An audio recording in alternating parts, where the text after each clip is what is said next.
She cleaned his mansion for 2 years straight, made his bed, dusted the picture frames of his late wife, walked past him every single morning. And this man never once looked at her. Not once. She was invisible to him. Until one night, she showed up to a charity gala in his own ballroom wearing a red dress, and he could not take his eyes off her. He had no idea it was the same woman who had been scrubbing his floors. Hey sisters, welcome back to the Alea Johnson Show. I'm Alea, and if you are new here, first of all, welcome to the family. Now this story right here was sent to us anonymously by one of our viewers. As always, names and certain details have been changed to protect everyone's identity, but I promise you, this one is going to have you in your feelings. So get comfortable, grab your tea, and let's get into it. For 2 years, I cleaned his mansion every single day. I made his bed. I dusted the silver frames that held photos of his dead wife. I walked past him in the long marble hallways, and not once, not a single time, did his eyes ever land on me. To him, I was furniture. I was a shadow with a cleaning cart. But one night, at a charity gala in his own ballroom, I walked through those golden doors in a borrowed red dress, and the man who had been blind to me for 2 years couldn't look away. He didn't even know it was me. Before I tell you what happened next, drop a comment and tell me where in the world you're watching from tonight. I want to know who's with me for this one.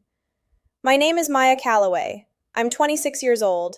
I live in a tiny one-bedroom apartment just outside Charleston, South Carolina, that smells like old rain and boiled rice. I used to be a nursing student, 2 semesters away from my degree. Then my mama had a stroke. I remember the day the hospital called.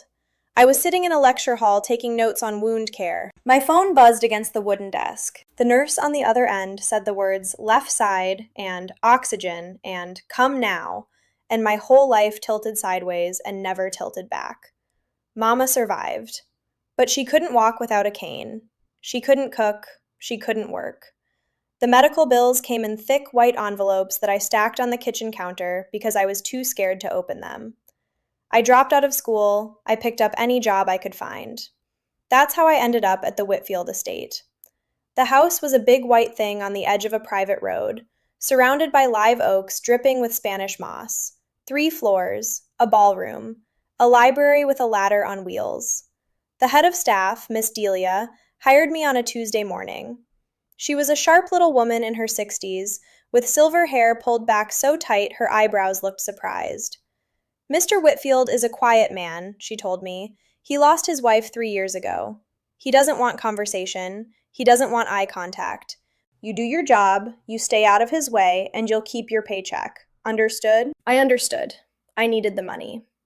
His name was Nathaniel Whitfield, 32 years old, some kind of shipping business his grandfather had built from nothing. He had dark brown hair that always looked like he'd just run his hand through it, and gray eyes that never seemed to settle on anything for long. He wore the same type of navy blue sweater every weekday morning. He drank his coffee black and always left half of it behind. The first day, I passed him in the front hall. I said, "Good morning, sir." He walked right by me like I'd said nothing at all. The second day, I said it again. Same thing. By the end of the first month, I stopped trying. I'm not going to lie to you, it hurt. Not in a dramatic way, in a small, quiet way. Like a paper cut you don't notice until you touch water. I'd watched him look right through me so many times that I started to wonder if I was actually invisible. I'd catch my reflection in the big gilded mirrors on the second floor, and I'd have to remind myself, "You're here. You exist. You are a real person." I told myself I didn't care.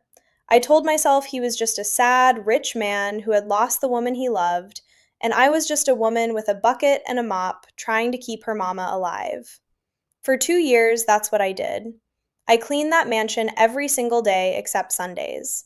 I learned the creak of the staircase. I memorized where he left his reading glasses.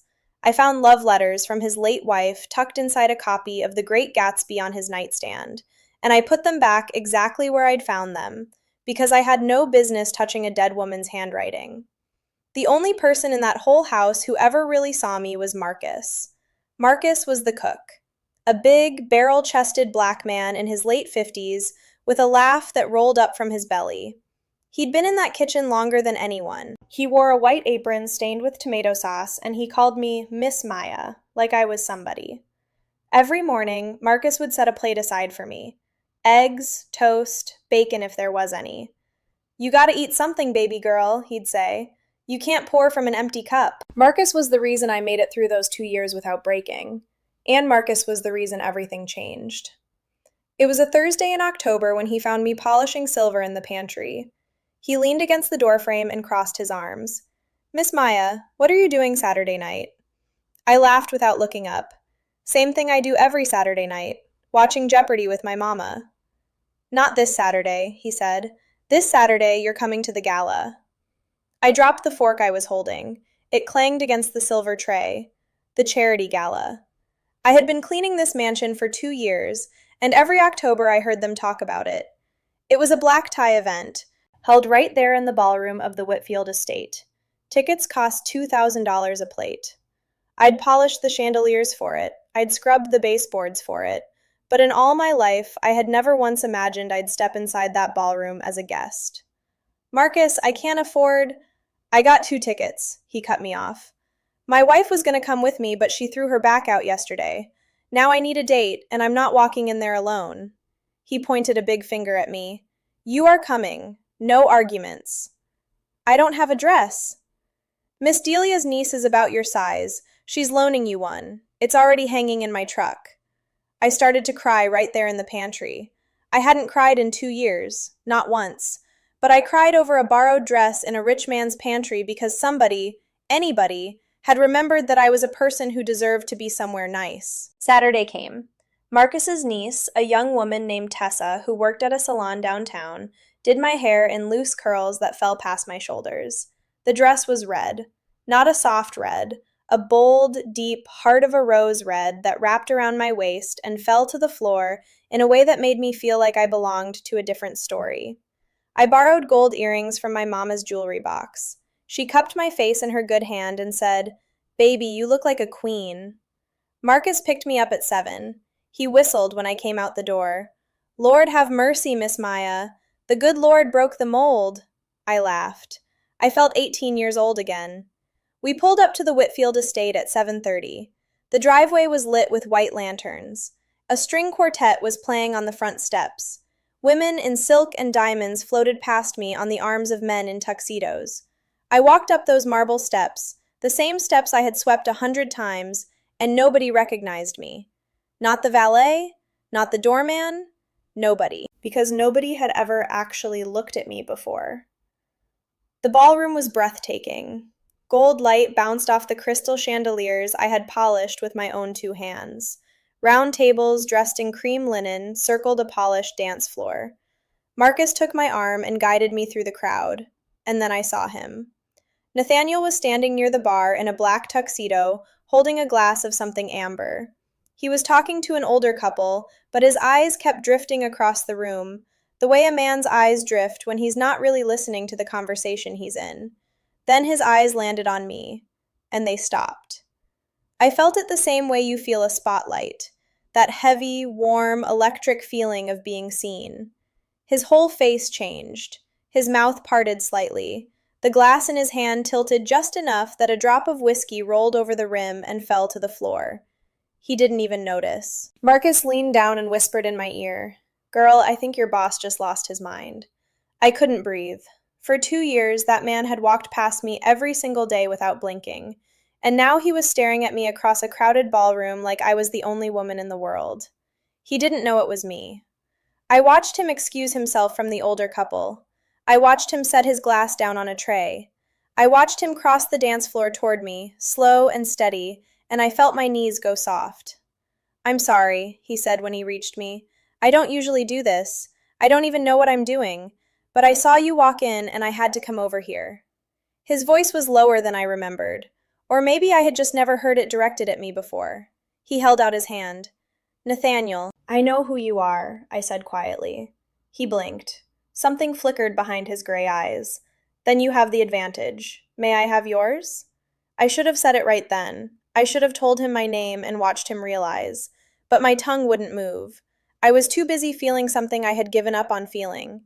I was too busy being seen. "Maya," I said. "Maya." He said it like it was a song he'd never heard before. Would you dance with me, Maya? Marcus gave me the smallest nod. I took Nathaniel's hand. We danced through 2 whole songs. He held me lightly, respectfully, the way a man holds a woman he's afraid might disappear.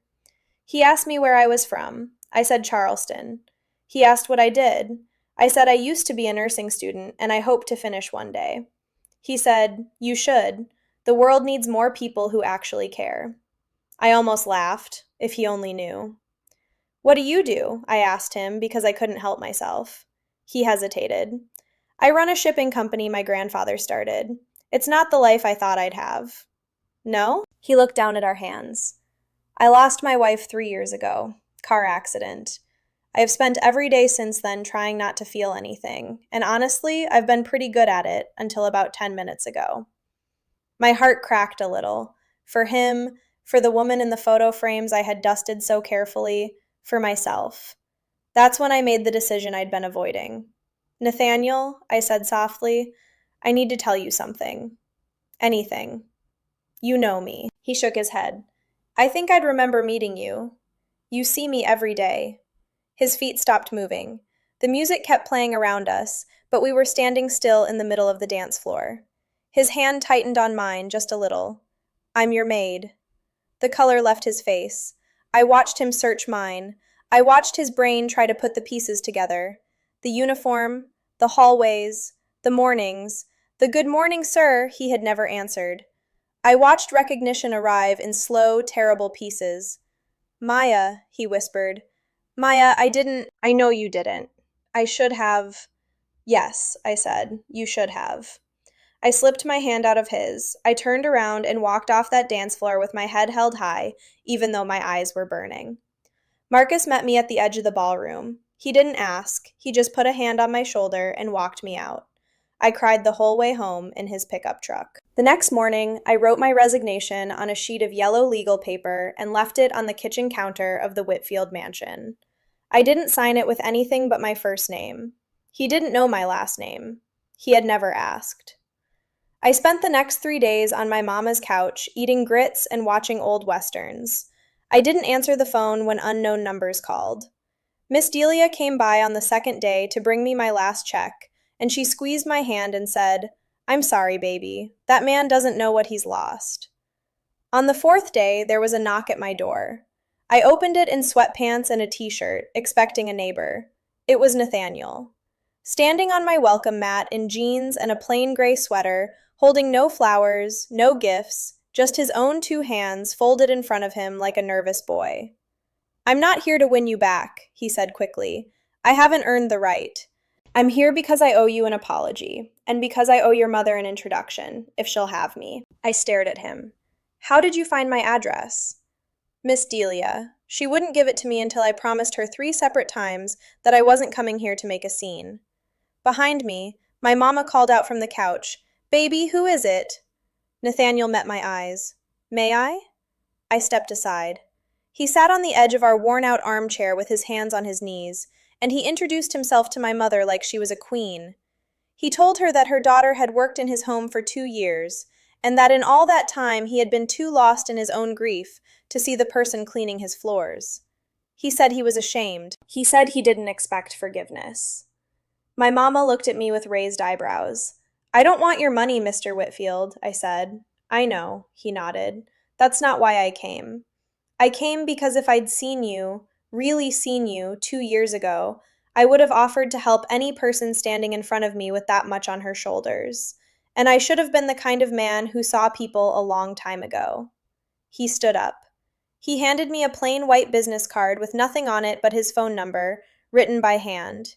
"If you ever want to talk, not as an employer, not as anything except a man who was a fool, please call me. If you never call, I'll understand." He left. I didn't call him for 2 weeks. When I finally did, I said, "Coffee, public place, no big gestures." He said, "Name the time." We met at a little diner off King Street. He wore the same gray sweater. I wore jeans and a yellow blouse. We talked for 3 hours. He told me about his wife, a woman named Clara who had loved peonies and terrible reality TV. I told him about my mama. He told me about the emptiness. I told him about the nursing books still stacked under my bed. He listened the way a man listens when he's finally learning how. I didn't fall in love with him that day. I want you to know that. I'm not that kind of woman. I fell in love with him slowly, over months of coffee and long walks and careful, honest conversations. I went back to nursing school that spring. He paid for nothing. I worked double shifts at a restaurant to cover the tuition, and when I passed my final exam, he was waiting outside the testing center with my mama and Marcus and a bouquet of sunflowers, because I had told him once that sunflowers were my favorite. We got married in a small church 2 years after that gala. Marcus walked me down the aisle because he said he'd earned the right. My mama cried in the front row. Nathaniel cried at the altar. I wear a red dress every year on our anniversary. Not because it's the dress I wore to the gala, but because red is the color I was wearing the first time in my life I walked into a room and truly let myself be seen. If there's one thing I hope you take from my story tonight, it's this. Sometimes the person who has been right in front of you for years is the one you've never really looked at. And sometimes, the moment you finally do, it can change both of your lives forever. Sisters. I told you this one was going to hit different. 2 whole years she cleaned that man's house and he never even learned her name. And then one red dress, one night, and suddenly he can't breathe without her. That is the power of being seen. Now listen, I want to hear from y'all. Have you ever been invisible to someone who should have been paying attention?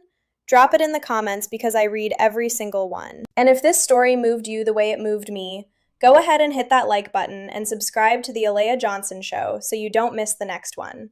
We got more stories coming, and trust me, they only get crazier from here. I love y'all. I'll see you in the next one.